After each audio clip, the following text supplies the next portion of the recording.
So in our passage this morning, it's Paul writing to the church at Corinth.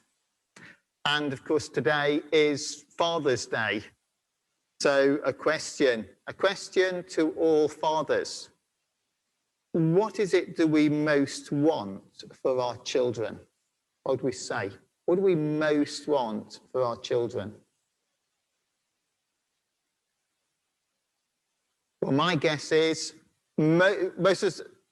without exception, I would have thought, we want them to do well. We want them to become the people that they could be. We want the best for them. And I know it's difficult when we're working interactively online and those of us in here with not microphones so we can hear to respond, but that's almost certainly what all of us who are fathers would want for our children. What, though, is our greatest fear for our children? Well, I'd imagine the answer to that is going to be our greatest fear is that they waste all that we're trying to do for them. You know, we're trying to do everything that they can have the best, and our fear is that they'll just throw that away. They'll not take the opportunities created. They won't become the people that they could have been, and that would be the fear. And therefore, what we see in a good father is that we invest our lives in our children. We invest our lives in helping them to become what they could be, and we're hoping and doing all that we can to avoid them wasting that and throwing that away. And in many ways, that is a good example of what's involved in Christian discipleship. It's something that we refer to often here in St. George's, that is key to discipleship and certainly is integral to any form of Christian mission. And it's simply this: investing our lives in the lives of others. We're really serious about our discipleship and our contributing to the mission of God in building his church. Then that is what we're called to do. That investing our lives in the lives of others. And we can see that principle here in this passage that Neela read to us from 2 Corinthians chapter 6. Just to give a bit of background, the Apostle Paul planted the church in Corinth during an 18-month stay on his second missionary journey. He went there, he shared the gospel, he spent time with people, he invested time in those people to create a church. And in the previous chapter, chapter 5, if we were to look at that, what we would see is Paul had explained what he'd done, how he'd taken the gospel, and what his role had been in that sharing the gospel, investing in them. Let me just read a short section of chapter 5 to you. Chapter 5, verse 17, 2 Corinthians 5:17 is a lovely verse. It's one well worth any Christian remembering. It starts as this. This means that anyone who belongs to Christ has become a new person. The old has gone, the new has begun. And then the passage continues. And all of this is a gift from God who brought us back to himself through Christ. So that's, if you like, that's a summing up of the gospel. You know, in Christ we have a new life, and it's by God's goodness because he's brought us back to him. That's the gospel that Paul had shared. And then he goes on to say, and God has given us this task of reconciling people to him. For God was in Christ reconciling the world to himself, no longer counting people's sins against them. And he gave us this wonderful message of reconciliation, so that we are Christ's ambassadors. Ambassadors, that's people who represent, who speak the things of, isn't it? So we are Christ's ambassadors. God is making his appeal through us. We speak for Christ when we plead, come back to God. You know, that's the Christian gospel that Paul shared. And that was his role in sharing the gospel. And what's at the heart of the passage that Neela read to us is that those Christian believers were now in danger of throwing that away. He says in verse 1 of our reading, as God's partners, we beg you not to accept this marvelous gift of God's kindness and then ignore it. These Christian believers were wasting all that Paul had brought to them. And if we were to look forward in the book, forward to chapter 11, verse 4, there we would see how that was happening. Because there in 11 verse 4, Paul says, you happily put up with whatever anyone tells you, even if they preach a different Jesus than the one we preach, or a different kind of spirit than the one you received, or a different kind of gospel than the one you believed. Clearly, people were coming into the church in Corinth. They were making out that they were Christian believers. They were trying to teach people, to show people, well, other things, other ways that sounded great, sounded spiritual. They must have been appealing because people were responding, but they weren't the gospel Paul had taken to them. There was something different there. And therefore, there was a real danger that all that Paul had invested in the lives of those people was going to go to waste. Why? Why did that happen? Let's face it, for that to happen, what these people were saying must have been really convincing. It must have sounded impressive to draw them, having come to faith, from that faith to something else. Early this week, I was talking to a smashing Christian young fellow who's come to faith and is really developing a heart for mission. And it's really encouraging to talk to him.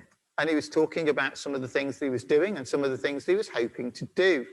And then as he was talking, and I was really quite encouraged to listen to it, he then went on to talk about some of the things that were influencing him. And Christian podcasts he'd seen on the internet. And he started to tell me about these. And as I listened, I got more concerned. He was telling me about podcasts by people who are saying that they've gone to remote and dangerous parts of the world where it's very hard to be a Christian. They've gone in there and they've preached the gospel and thousands of people have responded. And what they've done is they've made great declarations of what God is going to do, a great miracle. And this miracle's happened in a flash. And millions of people were watching on the internet and all this is done. It sounds great. But is it true? Is it happening in the way that it was? In Corinth, these people had come in. They sounded so impressive. But Paul was really concerned. And what was happening is these people were coming in, were sort of saying, well, you don't need to listen to that Paul anymore. He's not like us. Look what we do. Look what we are. And what Paul was teaching, oh, that doesn't really matter. That must have been the situation that was happening. Now, let's just think for a moment about what we know about the Apostle Paul. Paul was somebody who was a Pharisee. He was hostile to the Christian faith initially. In fact, he was so zealous to oppose the Christian faith that he got a letter from the Jewish authorities in Jerusalem to go to Damascus to persecute the church. And many of us know the story in Acts chapter 9. Paul went out to oppose the church. And as he traveled, he saw a brilliant light. He fell from his horse. And then he had the most remarkable encounter with the risen, ascended Christ. Because seeing the light, he asked the question, who are you, Lord? And Jesus spoke back from the heavens, I am Jesus, who are you persecuting? Now, let's think about it. In these circumstances, if Paul wanted to impress, surely he could have told them about that experience. But he didn't. Or we could look on to Acts chapter 19. In Acts chapter 19, we're told about Paul in Ephesus and some of the remarkable things that happened there. For example, handkerchiefs or aprons that Paul had touched were taken back home to people who were ill, and those people were healed. Now, if Paul had wanted to impress, he could have spoken about that. But he didn't. No. We look at our passage. Instead, he talks about the real evidence of authentic Christianity. He talks about suffering. He talks about suffering. That's the evidence of God working in a life, and it's often through that God works in the lives of others. And if we were to look at our passage, well, actually what we see there is Paul's list of suffering, which is most of the passage. We could put it into sort of three categories. There's what we could call general testings, the sort of thing we all experience in life, the sort of thing that does cause spiritual and often mental pressures. Just the calamities that just come our way, no matter who we are, no matter what we're doing, things go wrong. The frustrations that we all experience in life, that's not unique to Christians. That applies to everybody. And what we see in this passage is Paul just took that in his stride. It's just part of life. But then he goes on to describe sufferings that were explicitly because of his Christian faith and were brought about by the actions of other people. He talks about receiving beatings because he was a Christian. He talks about his imprisonment because he was sharing the gospel. And he endured it. He endured that. I received a message earlier this week about a minister in a church out in India. And in this minister's church, a member of the congregation, sadly, many people are in India at the moment. A member of the congregation went down with COVID. And this congregational member's family took him quite a number of miles to the nearest hospital and managed to admit him there to the hospital. But sadly, he died. He died before the minister had been able to go the distance to see him. The family, of course, distraught. They brought the body back home to the village. And there they blamed the minister.